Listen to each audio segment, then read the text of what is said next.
Hi friends, டேஸ்டியான mutton biryani எப்படி பண்ணலாங்கிறத பார்க்கலாம். ஒரு அடிகனமான குக்கர் எடுத்துக்கோங்க. அதில் 100 ml எண்ணெய் சேர்த்துக்கோங்க. நெய் சேர்க்குறதா இருந்தால் 50 ml நெய், 50 ml எண்ணெய் அந்த மாதிரி பிரித்து சேர்த்துக்கோங்க. எண்ணெய் நல்லா சூடானதுக்கப்புறம் 1/2 கிலோ பெரிய வெங்காயத்தை நீல வாக்கில் கட் பண்ணி ஆட் பண்ணிக்கோங்க. நான் இந்த அளவுலாம் பார்த்திங்கன்னா 1 கிலோ கறிக்கு நான் சொல்கிறேன். எப்போவுமே பிரியாணி பண்ணுறதுக்கு அதிகமான வெங்காயம் தக்காளி ஆட் பண்ணணும்னா கண்டிப்பாக உங்கள் பிரியாணி ரொம்ப டேஸ்ட்டாக இருக்கும். ஸோ ட்ரை பண்ணி பாருங்கள். ஸோ 1 கிலோ மட்டனுக்கு 1/2 கிலோ பெரிய வெங்காயம் ஆட் பண்ணிக்கோங்க. வெங்காயம் நல்லா வதங்கணும். காரத்துக்கு ஏற்ற மாதிரி பச்சை மிளகாய் ஆட் பண்ணிக்கோங்க. நான் 7 பச்சை மிளகாய் ஆட் பண்ணியிருக்கேன். உங்களுக்கு எவ்வளோ காரம் வேணுமோ அந்த அளவுக்கு நீங்கள் ஆட் பண்ணிக்கோங்க. வெங்காயம் பச்சை மிளகாயும் நல்லா வதங்கி விடுங்க. நல்லா வதங்கினதுக்கப்புறம் நம்ம மசாலாலாம் ஆட் பண்ணிடலாம். ஸோ இந்த ஸ்டேஜில், அதாவது எண்ணெயாக பிரிஞ்சு இருக்க பாருங்கள், இந்த ஸ்டேஜில் நம்ம மிளகாய் தூள் ஆட் பண்ணிக்கிறலாம்.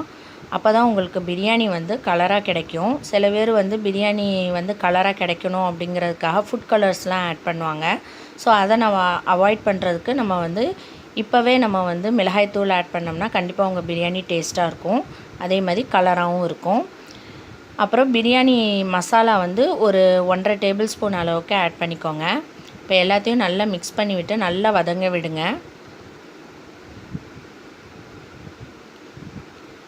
இப்போ எல்லாம் நல்லா வதங்கினதுக்கப்புறம் இஞ்சி பூண்டு பேஸ்ட் ஒரு 100 கிராம் சேர்த்துக்கோங்க. சேர்த்து நல்லா வதக்கிக்கோங்க.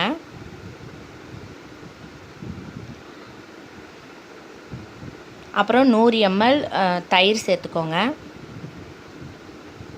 எல்லாம் நல்லா வதங்கினதுக்கப்புறம் நம்ம தக்காளி சேர்த்துக்கலாம். ஸோ இந்த மாதிரி எண்ணெய் பிரிஞ்சு வந்ததுக்கப்புறம் நம்ம 1/4 கிலோ தக்காளி ஆட் பண்ணால் போதும்.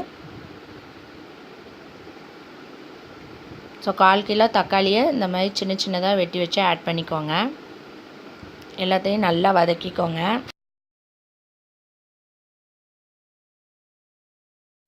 எல்லாம் நல்லா வதங்கினதுக்கப்புறம் நம்ம கொத்தமல்லி புதினா சேர்த்துக்கலாம். ஸோ அரை கட்டு நான் எடுத்திருக்கேன். ஸோ கொத்தமல்லி புதினாவை ரொம்ப பொடிசாக நறுக்கி ஆட் பண்ணிக்கோங்க.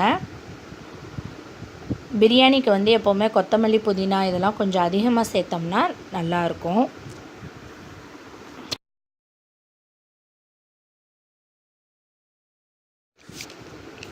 எல்லாத்தையும் நல்லா வதக்கி விடுங்க.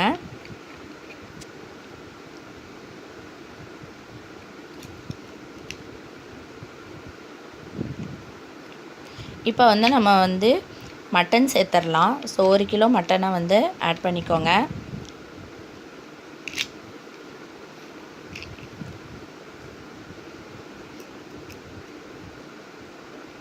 எல்லாத்தையும் நல்லா அந்த மசாலாலாம் நல்லா மிக்ஸ் பண்ணி விட்டுருங்க. இப்போ கொஞ்சமாக தண்ணி விட்டுக்கோங்க. டேஸ்ட்டுக்கு ஏற்ற மாதிரி உப்பு ஆட் பண்ணிக்கோங்க.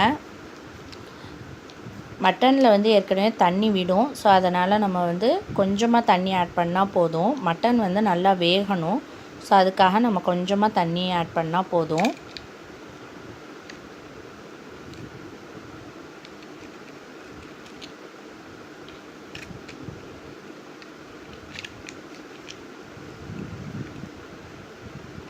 ஆட் பண்ணிவிட்டு நல்லா குக்கர் வச்சு மூடி விசில் போட்டு ஒரு 3 விசில் வர்ற வரைக்கும் நல்லா குக் பண்ணிக்கோங்க. இப்போ பாருங்கள், நல்லா மட்டன் நல்லா குக் ஆயிடுச்சு. இப்போ தான் நம்ம ரகசிய மசாலா ஒன்று போட போகிறோம். வேறு ஒன்றும் இல்லை, எலுமிச்சம்பழம், ஒரு எலுமிச்சம்பழத்தை நல்லா புளிஞ்சு சாறு எடுத்துக்கோங்க. அதில் 1 டேபிள் ஸ்பூன் பட்டை பொடி சேர்த்துக்கோங்க. அப்புறம் 1/2 டேபிள் ஸ்பூன் ஏலக்காய் தூள் சேர்த்துக்கோங்க. சேர்த்து நல்லா மிக்ஸ் பண்ணிவிட்டு நம்ம செஞ்சு வச்சுருக்கிற அந்த மட்டன் கிரேவியில் அதை நம்ம போட்டுடலாம்.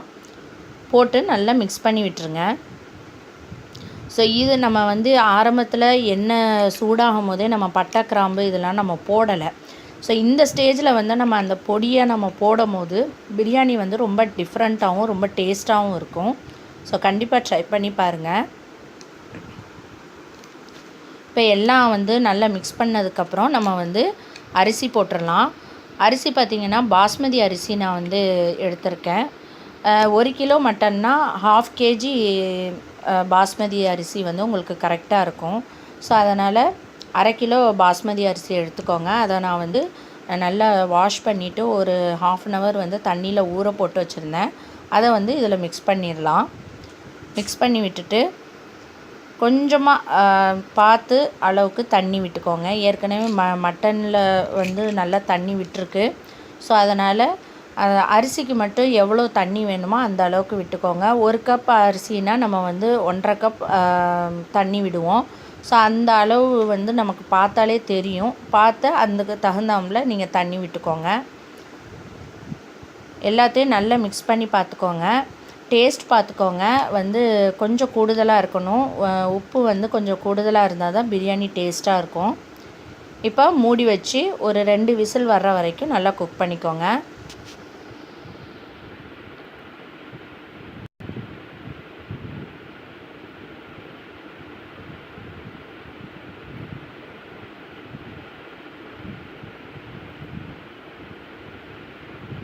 ஸோ 2 விசில் வந்ததுக்கப்புறம் நம்ம பிரியாணி எப்படி இருக்குன்னு பார்க்கலாம். மீடியம் லெவல் ஹீட்டில் வச்சு நல்லா குக் பண்ணிக்கோங்க.